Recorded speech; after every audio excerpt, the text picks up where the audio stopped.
Mirëmbrëma të gjithëve, ky është edicioni qendror I lajmeve këtu në televizionin kombëtar Vizion Plus. Fillojmë njëherë me titujt kryesor të ditës. Angela Merkel takon kryeministrin Rama në Berlin dhe deklaron Gjermania synon hapjen e negociatave në muajin mars, ndihmë edhe për tërmetin. Ambasadori amerikane Yuri Kim jep mesazhin e parë në Tiranë. SBA janë në krah të Shqipërisë, mbështetje për reformën e drejtësisë dhe integrimin në BE. Miratohet kalendari I reformës zgjedhore. Puna nis me shqetësimet e opozitës, ndëshkimi I krimeve elektorale dhe ashpërsimi I dekriminalizimit. Mirëmbrëma, ndër të tjera në edicionin qendror të lajmeve do të ndiqni. Forcat Renea zbarkojnë në Shijak pas rrëmbimit të një personi në Kams pak ditë më parë, kontrollet në një kompleks tregtar, 2 të shoqëruar. Albin Kurti dhe Isa Mustafa takojnë në Prishtinë me synimin për të arritur marrëveshjen për qeverinë, palë të tregohen optimiste për kompromisin.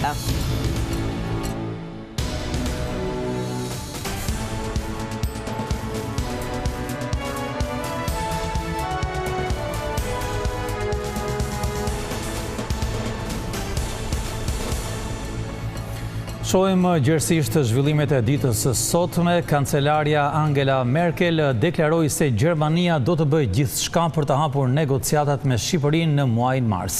Gjatë takimit me kryeministrin Edi Rama në Berlin, Merkel vlerësoi veçanërisht arritjet e reformës në drejtësi, ndërkohë që shprehu angazhimin e saj edhe për konferencën e donatorëve për tërmetin. Gjermania kërkon hapjen e negociatave të Shqipërisë me Bashkimin Evropian në muajin mars. Në deklaratën që priu takimin me kryeministrin Edi Rama, kancelaria gjermane Angela Merkel po ui përpjekjen për të çuar para procesin e antarësimit, duke I sjellë në vëmendje Këshillit Evropian situatën gjeopolitike të Ballkanit Perëndimor. Zur Aufnahme von Beitrittsverhandlungen mit Albanien erzielen. Ne do të punojmë fort që në mars të arrijmë rezultate. E ardhmja e Shqipërisë dhe Maqedonisë së Veriut është bashkimi evropian. Kjo është edhe në interesin ton. Ai që e shikon mirë hartën dhe një kuadrin gjeopolitik, ai e di që është një e mirë për të gjithë. Komisioni I ri Evropian synon të jetë dhe një komision që synon të theksojë edhe dimensionin gjeopolitik, prandaj kjo I jep edhe më shumë mundësi për ta çuar përpara këtë proces. Nga reformat e ndërmarra, kancelaria gjermane veçoi reformën në drejtësi. Dëshiroj të them në mënyrë të qartë se në lidhje me reformën e drejtësi, janë arritur shumë gjëra dhe kjo reformë duhet të vazhdojë në këtë mënyrë që të përmbyllet.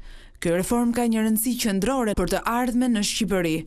Një tjetër angazhim I Gjermanisë dhe Shqipërisë është edhe kontributi në konferencën e donatorëve për tërmetin e nëntorit. Komisioni ka dërguar ftesat për në konferencën e donatorëve dhe Gjermania do të marrë pjesë. Në përfundim të takimit mes dy liderëve, kreu I qeverisë Edi Rama konfirmoi angazhimin personal të Gjermanisë në procesin e rindërtimit pas lëkundjes sismike të 26 nëntorit dhe mbështetjen për të parë Shqipërinë si vend antar I Bashkimit Evropian. Kemi diskutuar për aspektin kryesor që lidhet me procesin, që është diskutimi I brendshëm I Bashkimit Evropian, metodologjia e re, propozimet, kundërpropozimet, ecuria e procesit dhe kur ata të jenë të gjithë gati, ne do të hyjmë në një fazë të re. Përderisa ata mos jenë gati, kjo nuk është diçka që ne mund ta ndryshojmë, ne thjesht duhet vazhdojmë të bëjmë të njëjtën gjë, njësoj sikur të kishim hapur negociatat. Të martën kryeministri Edi Rama do të jetë në Bruksel, ku do të takohet me presidenten e Komisionit Evropian Ursula von der Leyen, që është edhe organizatori e konferencës së donatorëve e përcaktuar më 17 shkurt. Në ditën e parë të punës në Tiranë, ambasadorja Yuri Kim bëri të qartë se Shtetet e Bashkuara të Amerikës qëndrojnë krah për krah me Shqipërinë. Diplomatia e lartë nënvizoi miqësinë mes së dy popujve dhe bëri të qartë mbështetjen e saj për reformën e drejtësisë dhe për integrimin evropian të vendit. Ambasadorja e Shteteve të Bashkuara të Amerikës Yuri Kim nisi zyrtarisht detyrën duke I paraqitur letrat kredenciale presidentit të Republikës. Nëse ka një emërues të përbashkët në politikën shqiptare është aleanca me Washingtonin dhe kreu I shtetit Meta gjatë takimit theksoi se Shtetet e Bashkuara janë një partner strategjik I pazvendësueshëm për Shqipërinë.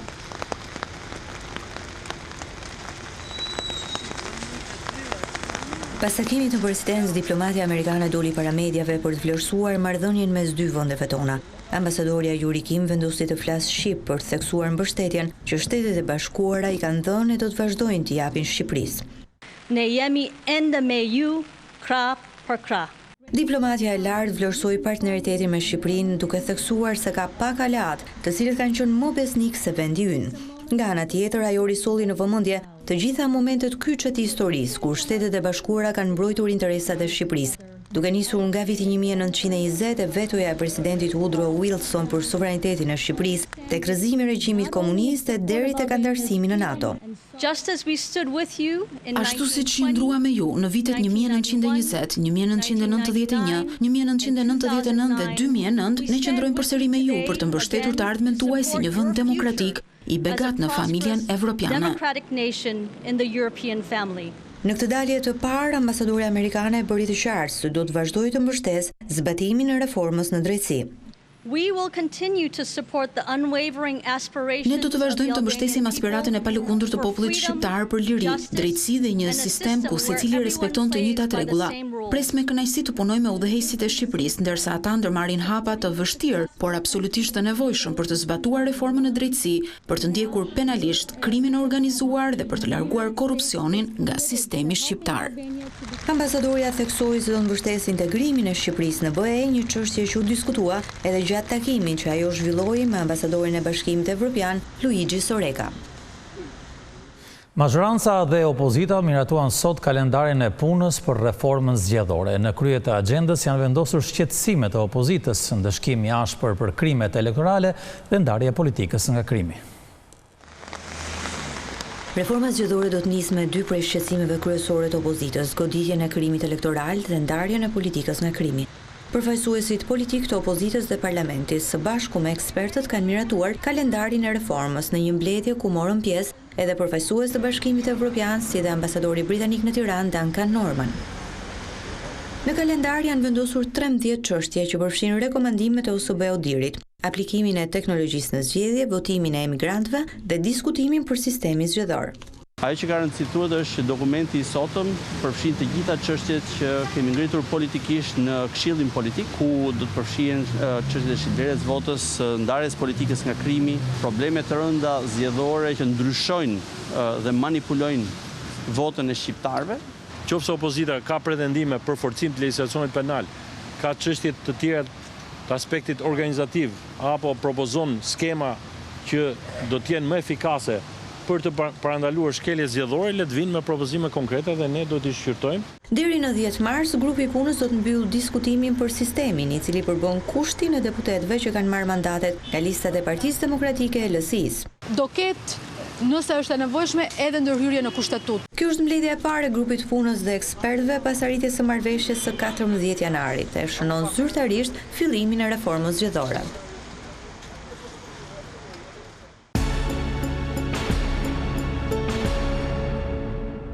Ministri e Shëndetësisë mlodhi task force-ën për parandalimin e koronavirusit, Ogerta Manastirliu sqaroi planin e masave si dhe detyrat për çdo institucion. Ndërkohë në qendrën spitalore universitare Nën Tereza është ngritur një dhomë e posaçme izolimi që do të përdoret në raste që do të ketë të prekur. Alarmi ditëve të fundit që ka vënë në panik shumë shtete në lidhje me përhapjen e koronavirusit, ka detyruar autoritetet shqiptare të mbledh task forcën e ekspertëve të shëndetësisë për të diskutuar masat që duhen marrë. Shqipëria mbetet një vend me rrezik të ulët për sa i përket depërtimit të koronavirusit të ri. Bazuar në rekomandimet e OBSH-s, kemi marrë masat përkatëse edhe në aeroportin e Rinasit. Janë në një rrjet të përbashkët me institucionet si motra dhe është rritur bashkëpunimi me operatorët e linjave ajrore për menaxhimin e rasteve në bordin e avionit dhe raportimin kur vihet re që një udhëtar ka shenja të sëmundjeve respiratore sipas udhëzimeve për menaxhimin e rasteve me sëmundje infektive. Shefja e infektivit Najada Çomo siguron se në çdo rast kur mund të konstatohet ndonjë pacient i prekur, janë gati edhe dhomat e izolimit. Nëse ne do të kemi raste, pavarësisht është e thënë dhe e shumë thënë që Shqipëria hyn në vendet me risk shumë të ulët për infeksionin nga koronavirusi, pavarësisht të gjithave, janë masat reale që ne të kemi mundësinë pritse me dhoma izolimi, ka akses shumë mirë për të çuar pacientin se mundet në repart terapie intensive, që është inkluduar brenda shërbimit infektiv, dhe po ashtu kemi dhoma që janë me oksigjen. Me njëherë pas urdhërit të Organizatës Botërore të Shëndetësisë, Shqipëria shtoi masat, veçanërisht në aeroportin ndërkombëtar Nën Tereza.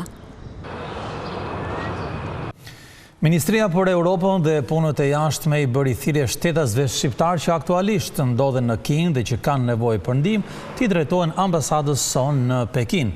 Për shkak të epidemisë së përhapur të koronavirusit, çdo interesuar mund të kontaktojë me stafin e ambasadës me anë të numrave të telefonit të vendosur në dispozicion. Gjithashtu, Ministria e Jashtme u bën apel të gjithë shtetasve shqiptar që të shmangin udhëtimet në drejtim të Kinës për shkak të situatës krijuar. Virusi kinez u ka marrë jetën deri tani 81 personave, ndërsa numri të prekurve ka shkuar në 3000, ndërsa qyteti i origjinës koronavirusit është tërësisht izoluar, edhe vendet e Europës janë vënë në alarm. Shqipëria konsiderohet një vend me rrezik të ulët përsa i takon koronavirusit. Megjithatë, alarmi ekziston dhe për këtë arsye autoritetet kanë marrë masat përkatëse. Instituti i Shëndetit Publik po kryen monitorime si dhe kontrollet e nevojshme për të identifikuar çdo rast të dyshimit nëse ai paraqitet. Drejtoresha e ISHP-s Albana Fico është sot me ne në studio për të folur mbi këtë çështje. Mirëmbrëma dhe mirë se erdhët. Faleminderit për ftesën. Zonja Fico, edhe pse numri i viktimave nuk mund konsiderohet shumë i lartë, sërish koronavirusi mbetet një shqetësim për shumë shtete. Përse një alarm i tillë? Po, praktikisht duhet të kemi të qartë që në memorien tonë si specialist të paktën, koronavirusi lidhet me dy ngjarje shumë të rëndësishme të së shkuarës. Një është SARS-i 2003 dhe tjetri MERS-i. Koronavirusi i cili është identifikuar në Kinë tani nuk është as i SARS-it dhe as i MERS-it, po përsillet në një mënyrë të tillë. Dhe në Wuhan është vërtetuar që ka një transmetim nga njeriu tek njeriu. Numrat po shkojnë me shpejtësi, po unë do desha të citoja edhe përfaqësuesin e OBSH-s në Kinë, i cili kur u pyet përse këto numra janë kaq të lartë, dha dy element kryesorë. Pari, sepse njerëzit po vinë dhe më tepër po drejtohen tek mjekët për shqetësime si temperatura kolla disa ditore, dhe së dyti sepse është zgjeruar ai që quhet nocioni ose përkufizimi i vetë sindromës. Pra, nëse dikur ne thoshim që do t'ishte temperatura, kolla, gjendja e dobësisë, mungesa në frymarrje, nëse shtohen elemente të tjera, atëherë vinë më shumë njerëz brenda. Gjithsesi, duke ju referuar OBSH-s, se ne jemi në linjë direkte me ta, dhe në mbështetjet ose në zbatim të rregullores ndërkombëtare të shëndetit, pa diskutim ne ndjekim nga afër këtë situatë. Dhe duke qenë se në fillim ishte Kina, pastaj u përfshin edhe kontinentet të tjera, por të mos harojmë përveç se një rasti që vjen nga Vietnami, asnjë rast tjetër nuk është i palidhur me Kinën. Pra, jemi në mes të një raportimi në kohë reale me shifra që ndryshojnë, shpeshherë shifra që nuk shpjegohen mirë për vendosjen dhe... Por megjithatë për shumë njerëz mbetet ende pa qartë përse është i rrezikshëm ky koronavirus. Çfarë shkakton? A shkakton vdekjen? Atëherë, koronavirusi është pjesë, ky që është zbuluar tani 19, është një koronavirus i një grupi i cili është ubikuitar. Pra, gjendet shumë te kafshët. Thash, gjatë historisë tonë profesionale, ne kemi hasur edhe situata kur transformimi i këtij virusi ka shkaktuar problematika të mëdha, sëmundje dhe vdekje, por nuk duhet të harrojmë. Pra sjell komplikacione që çojnë drejt vdekjes, por në vetvete nuk është. Jo, mund të kemi nga format e lehta fare, të cilat paraqiten në trajtën e asaj që ne i quajmë rufën stinore, dhe mund të kurohet. Absolutisht, simptomat kurohen. Është shumë e rëndësishme që të informohet popullata dhe nga ana tjetër të tregojmë dhe cilat do të ishin masat që duhet të merren nëse njerëzit ballafaqohen me simptomat të cilat nuk e dinë, janë ose jo të koronavirusit. Çfarë janë për shembull? Çfarë duhet bëj? Meqense jemi edhe në kulmin e virozave të stinës dhe shpeshherë mund ngatrohen. Eksakt. Në fakt një pyetje që më bë drejt për drejt nga një mikesha ime dje ishte po mirë, kjo që po më thua ti mua ngjan shumë si grip, si bëhet në këtë rast.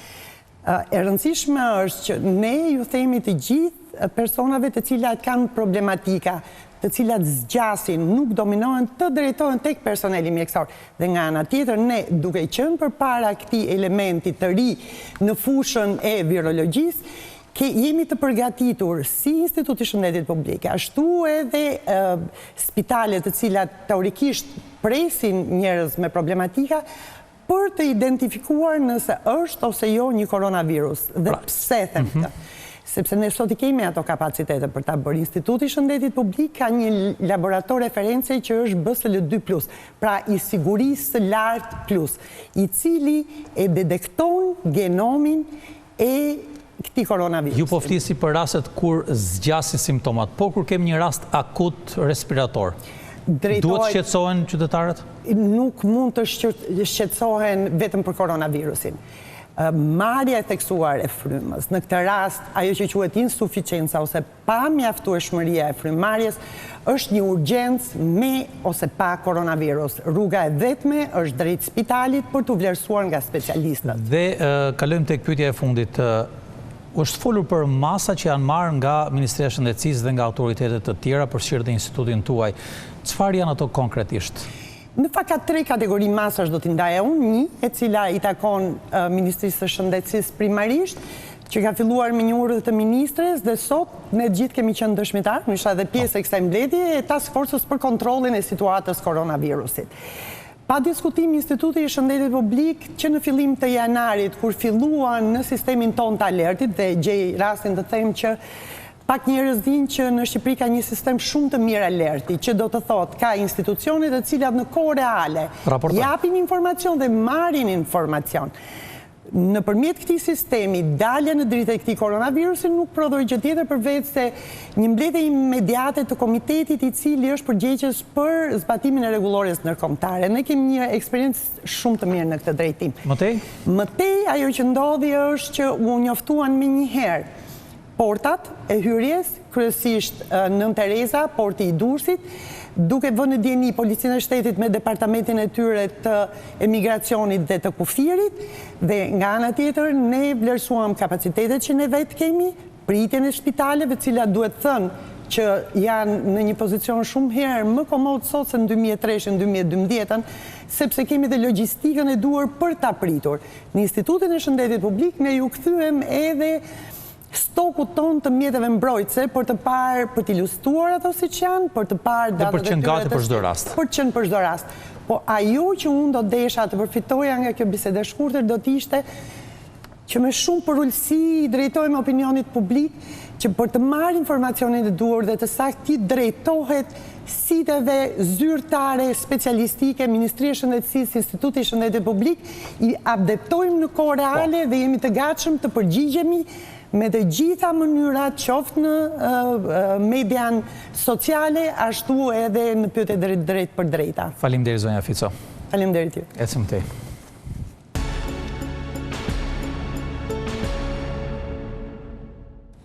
Ish-drejtori I burgjeve Arben Çuko është shpallur I pafajshëm nga gjykata e Tiranës. Togat e zeza kanë pushuar dosjen e ish-ligjvënësit socialist, njëkohësisht ish-drejtori I burgjeve, pasi sipas tyre nuk ka prova kundër. Para pak kohësh Çukos u ndryshua masa e sigurisë nga shtëpia në detyrim paraqitje, ndërsa sot gjykata e Tiranës e ka shpallur të pafajshëm. Ish-deputeti socialist u arrestua pas operacionit policor Volvo 4 pasi emri I tij doli nga përgjimet e grupit kriminal Avdylaj. Sipas tyre përgjimeve, Çuko rezultonte se kishte favorizuar një të dënuar për të lëvizur nga një burg në tjetrin.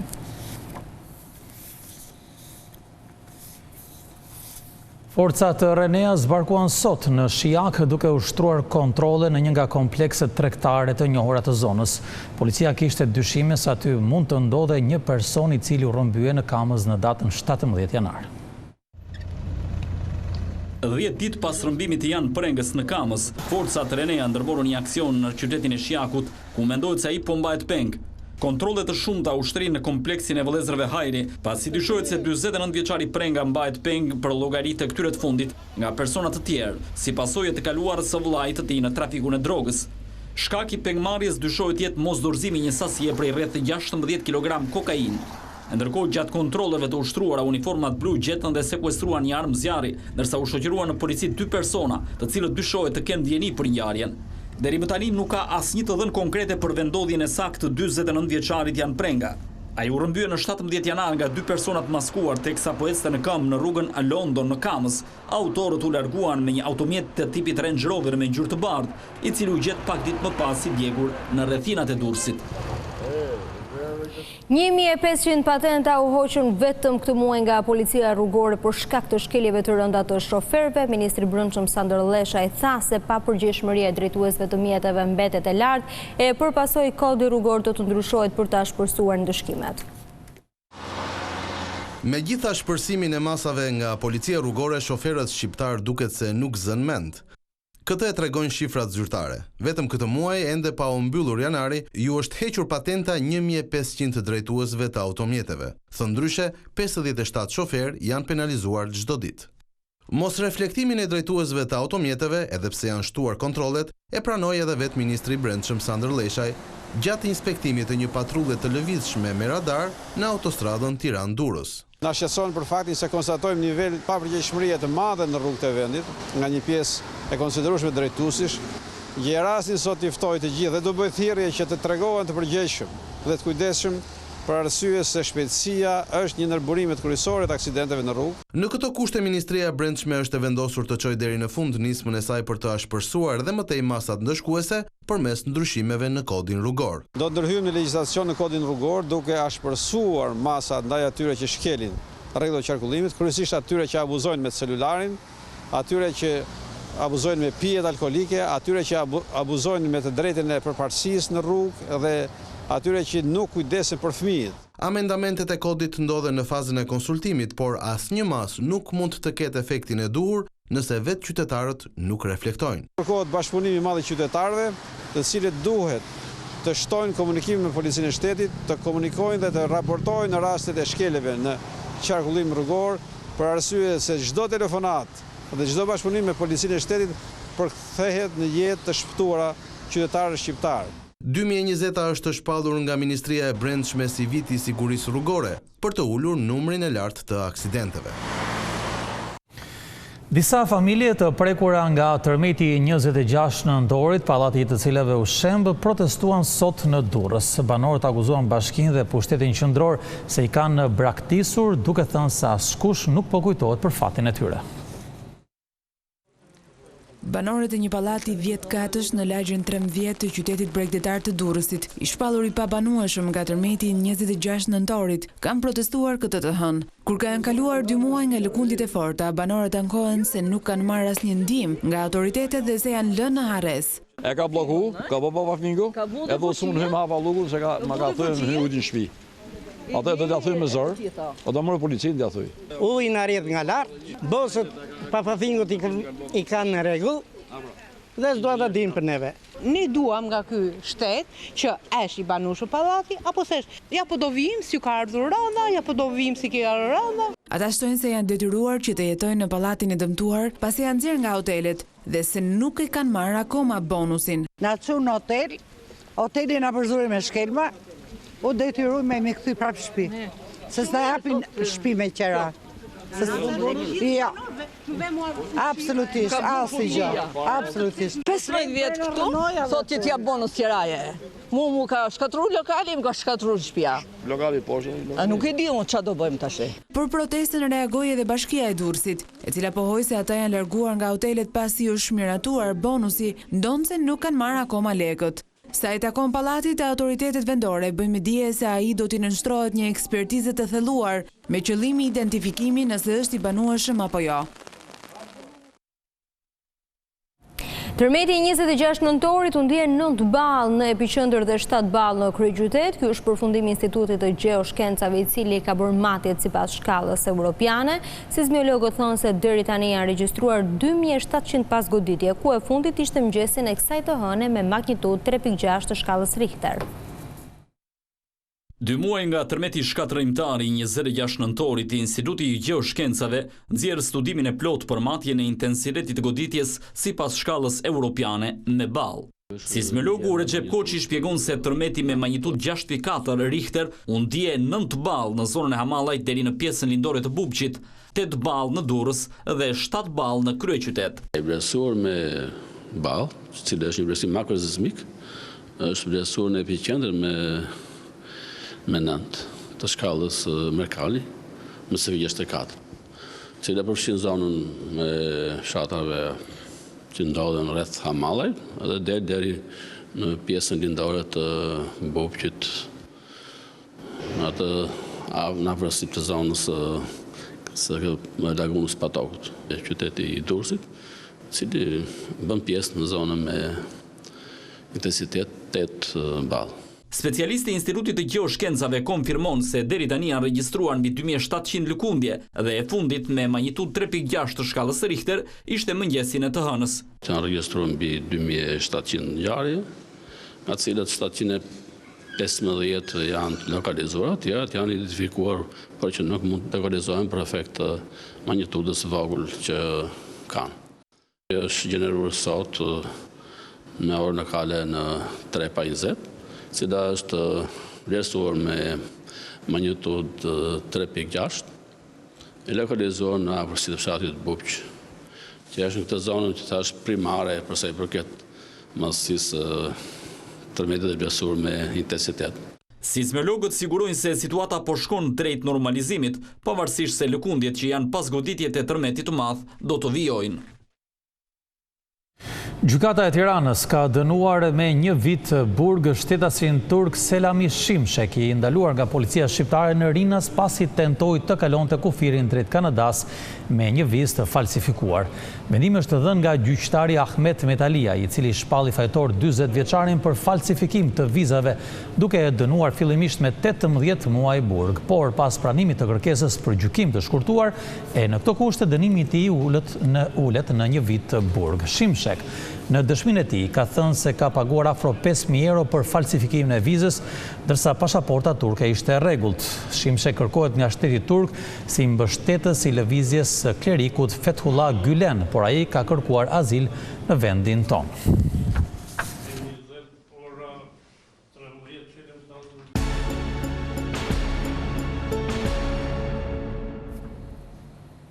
Albin Kurti dhe Isa Mustafa rinisën sot pasdite negociatat me synimarrëtjen e marrëveshjes për qeverinë e re. Të dyja palët shprehin besimin se do të arrijnë kompromisin.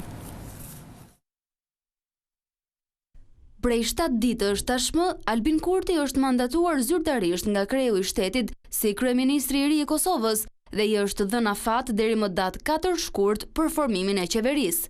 Por bisedimet me lidhjen demokratike të Kosovës ende nuk kanë arritur dakordësinë për bashkëpunimin në koalicion. Edhe sot, Kurti e Mustafa janë bërë bashkë në kuvend të shoqëruar nga përfaqësuesit më të lartë të secilës parti. Përpara takimit, ata janë shprehur optimist se më në fund do të arrijnë një marrëveshje. Komunikimin e kemi pasur të vazhdueshëm, pozicionet i kemi të qarta, pozicionet tona i korrespondojnë qëndrimeve tona, i korrespondojnë propozimeve tona, të shprehura nga Lidha Demokratike e Kosovës me datën 8 janar, ndërkaq nga lëvizja vetëvendosje me datën 9 janar, në takimet të cilët i patëm zhvilluar ato 2 ditë. Po e bëm sot, ose po e bëm këtë javë, unë nuk mendoj që është tepër vonë. Në përgjithësi si shtet jemi vonë, por nuk është tepër vonë. Edhe kryetari i LDK-s u shpreh se nuk ka më kuptim që të vijojnë takimet pa rezultate, me shpresën që sot të gjendet gjuha e përbashkët mes 2 subjekteve politike.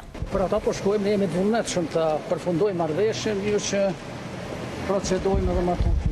Pas negociatave të mëhershme, të dyja palët kanë qartësuar këmbënguljen për një ndarje të drejtë dhe të balancuar të pushtetit. LDK ka kërkuar njërin nga postet kryesore, e kjo rrjedhimisht shtron nevojën për dorëheqjen e Glauk Konjufcës si kryetari kuvendit, një kërkesë e refuzuar tërësisht nga Albin Kurti. Zonja dhe zotrin, kjo ishte gjithçka e përgatitur për edicionin qendror të lajmeve. Për më shumë informacione dhe në çdo kohë mund të klikoni në adresën tonë të internetit si dhe në faqen tonë në Facebook. Bashkë ndajemi këtu, miru pafshim. Miru takofshim.